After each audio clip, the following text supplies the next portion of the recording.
আসসালামু আলাইকুম। আপনারা শুনছেন সংবাদ শিরোনাম। সাভারে ককটেল বিস্ফোরণ প্রশাসনের ইন্ধনে ঘটেছে, দাবি নাহিদ ইসলামের। এরপর জানাবো প্রধানমন্ত্রীর উপহার পাওয়া মেসির সই করা জার্সি জাতীয় জাদুঘরে। আগস্টের শেষের উপরের বিদ্যুৎ জাতীয় গ্রিডে যুক্ত হবে বলছেন তথ্য প্রযুক্তিমন্ত্রী। সর্বশেষ জানাবো ভঙ্গুর অর্থনীতি সামাল দেওয়ায় সরকারের সবচেয়ে বড় চ্যালেঞ্জ বলছেন তথ্যমন্ত্রী। শুনছিলেন সংবাদ শিরোনাম, এখন থাকছে বিস্তারিত। সাভারে ককটেল বিস্ফোরণ প্রশাসনের ইন্ধনে ঘটেছে, দাবি নাহিদ ইসলামের। সাভারে জাতীয় নাগরিক পার্টি এনসিপি সমাবেশে ঘটা বোমা বিস্ফোরণের পেছনে প্রশাসনের সরাসরি হাত রয়েছে বলে অভিযোগ করেছেন দলের আহ্বায়ক ও বিরোধী দলীয় চিফ হুইপ নাহিদ ইসলাম। তার ভাষায় এটি ছিল পরিকল্পিত হত্যা চেষ্টার অংশ। সোমবার রাতে 10:45টার দিকে সাভার থানা স্ট্যান্ড সংলগ্ন ঈদগাহ মাঠে এনসিপির সমাবেশ চলাকালে বিস্ফোরণটি ঘটে। সে সময় মঞ্চে বক্তব্য দিচ্ছিলেন ঢাকা জেলা এনসিপির আহ্বায়ক প্রকৌশলী নাবিলা তাসনিদ। বিস্ফোরণের শব্দে উপস্থিত নেতাকর্মীরা আতঙ্কে ছোটাছুটি শুরু করলে নাবিলা তাসনিদ মাইকে সবাইকে শান্ত থাকার আহ্বান জানান। ঘটনার কিছুক্ষণ পর রাত 10:15টার দিকে তাৎক্ষণিক প্রতিক্রিয়ায় নাহিদ ইসলাম বলেন, আজকের এই বোমা বিস্ফোরণ স্পষ্টভাবে প্রশাসনের সহায়তায় হয়েছে। সমাবেশ চলাকালে কেন বিদ্যুৎ বন্ধ করে দেওয়া হলো তার ব্যাখ্যা দিতে হবে। আমাদের খুন করার পরিকল্পনা থেকেই এই বিস্ফোরণ ঘটানো হয়েছে বলে আমরা মনে করি। গত আগস্টে সাভার থেকেই দলের কর্মসূচি সমাপ্ত হওয়ার প্রসঙ্গ টেনে নাহিদ ইসলাম বলেন, প্রশাসনের সহায়তায় বিদ্যুৎ বিচ্ছিন্ন করে এই হামলার মাধ্যমে তাদের পদযাত্রা কর্মসূচি নস্যাৎ করার চেষ্টা হয়েছে। সরকার ও স্বরাষ্ট্র মন্ত্রণালয়কে উদ্দেশ্য করে তিনি নিরাপত্তা নিশ্চিত করতে ব্যর্থতার জবাবদিহি দাবি করেন। আন্দোলন অব্যাহত রাখার ঘোষণা দিয়ে তিনি বলেন, জুলাইয়ের আকাঙ্ক্ষা বাস্তবায়ন, হত্যাকাণ্ডের বিচার নিশ্চিতকরণ এবং সীমান্ত সুরক্ষা ও তরুণদের কর্মসংস্থানের দাবি আদায় পর্যন্ত এই কর্মসূচি চলবে।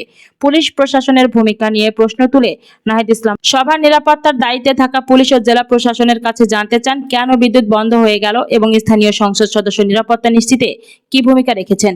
তিনি জানান, হামলার দলের একাধিক নেতাকর্মী গুরুতর আহত হয়েছেন এবং এর দ্রুত বিচার দাবি করেন তিনি। বিচার নিশ্চিত না হলে স্থানীয় প্রশাসন ও সংশ্লিষ্ট সংসদ সদস্যকে জবাবদিহিতার আওতায় আনার হুঁশিয়ারি দেন এনসিপির এই আহ্বায়ক। জানাবো প্রধানমন্ত্রীর উপহার পাওয়া মেসির সই করা জার্সি জাতীয় জাদুঘরে। সাধারণ মানুষের পাশাপাশি ফুটবল বিশ্বকাপের জোয়ারে ভাসছেন প্রধানমন্ত্রী তারেক রহমানও।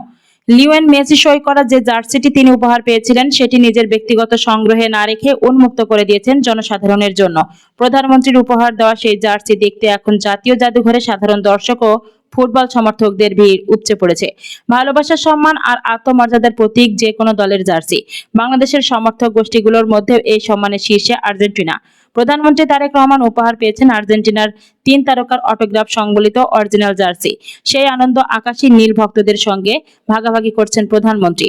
ফুটবল প্রেমীরা যাতে সরাসরি মেসিদের জার্সি দেখে, তাই জাতীয় জাদুঘরে তা উপহার হিসেবে দিয়েছেন, যা জাদুঘরের নিচতলার লবিতে সবার জন্য উন্মুক্ত। আর তা দেখতে দেশের নানা প্রান্ত থেকে ছুটে আসছেন ফুটবল প্রেমীরা। সিলেট থেকে সন্তান নিয়ে এসেছেন এক অধ্যাপক। বাপ বেটা দুজনেই আর্জেন্টিনার সমর্থক। কাছ থেকে মোবাইলে নিজেদের বন্দী করেছেন তারা। তাদের মতো আরো অসংখ্য মানুষ মেসি, অ্যাঞ্জো আলভেদার চিহ্ন দেখার জন্য ভিড় করছেন জাতীয় জাদুঘরে। তারা বলছেন, প্রধানমন্ত্রীকে এই জার্সি উপহার দেওয়া হয়েছে, এটি এখন মেসির ভক্তরা দেখতে পাচ্ছেন, খুব ভালো লাগছে। জাতীয় জাদুঘরের নিরাপত্তা রক্ষী কবির উদ্দিন জানান, প্রতিদিন শত শত ভক্তরা আসছেন। বিশেষ করে তরুণদের মধ্যে যারা জাদুঘর পরিদর্শনে আসছেন তারা মেসির লবিতে উকি দিতে ভুলছেন না। জাতীয় জাদুঘরের ইতিহাস ও ধ্রুপদী শিল্পকলা বিভাগের কিপার মনিরুল জানান, বিশ্বকাপ পর্যন্ত লবিতেই মেসিদের জার্সির প্রদর্শনী চলবে। এরপর সিদ্ধান্ত নেওয়া হবে গ্যালারিতে কোথায় রাখা হবে সর্বকালের অন্যতম সেরা এই ফুটবলারের নিদর্শন। একই সঙ্গে ভবিষ্যতে বাংলাদেশে ব্রাজিল সমর্থকদের কথা বিবেচনা করে ব্রাজিলদের সেরা কোনো প্লেয়ারের সাইন করা জার্সি প্রদর্শন করা যায় কিনা তাও চিন্তায় আছে বলে জানান তিনি। জানিয়ে দেব, আগস্টের শেষে রূপপুরের বিদ্যুৎ জাতীয় গ্রিডে যুক্ত হবে বলছেন তথ্য প্রযুক্তি মন্ত্রী। আগস্টের শেষে রূপপুর পারমাণবিক বিদ্যুৎ কেন্দ্রের বিদ্যুৎ জাতীয় গ্রিডে যুক্ত হবে এমন আশা প্রকাশ করছেন বিজ্ঞান ও প্রযুক্তি এবং ডাক, টেলিযোগাযোগ ও তথ্য প্রযুক্তি মন্ত্রী ফকির মাহবুব আলম। মঙ্গলবার 7 জুলাই রাজধানীর আগারগাঁওয়ে আইসিটি টাওয়ারে সাংবাদিকদের সঙ্গে মতবিনিময়কালে তিনি একথা বলেন। মন্ত্রী বলেন, রূপপুর প্রকল্পে বিপুল পরিমাণ অর্থ বিনিয়োগ হয়েছে, ফলে প্রকল্পটি দ্রুত চালু করা সরকারের অন্যতম অগ্রাধিকার। ফকির মাহবুব আলম বলেন, সব ঠিক থাকলে আগস্টের শেষ নাগাদ জাতীয় গ্রিডে বিদ্যুৎ দিতে পারবো ইনশাল্লাহ। এটি অত্যন্ত বড় একটি প্রকল্প। রাশিয়ার বিজ্ঞানীরা আমাদের বিজ্ঞানীদের সঙ্গে দিনরাত কাজ করছেন। এখন পর্যন্ত সবকিছু পরিকল্পনা অনুযায়ী এগোচ্ছে। আল্লাহ চাইলে আগস্টের শেষে জাতীয় গ্রিডে বিদ্যুৎ দেওয়ার চেষ্টা করব।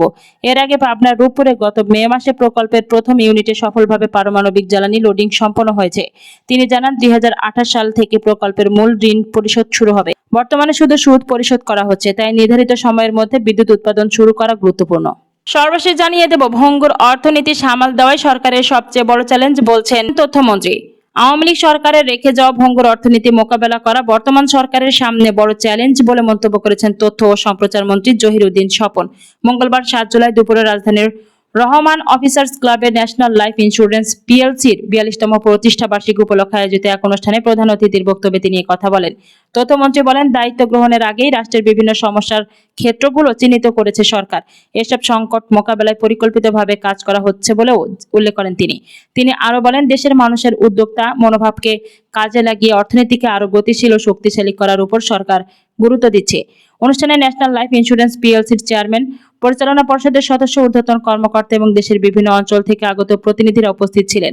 এ সময় বক্তারা গ্রাহক সেবার মান উন্নয়ন, প্রযুক্তি নির্ভর বীমা কার্যক্রম সম্প্রসারণ এবং দেশের বীমা খাতের উন্নয়নে ধারাবাহিকভাবে কাজ করে যাওয়ার প্রত্যয় ব্যক্ত করেন।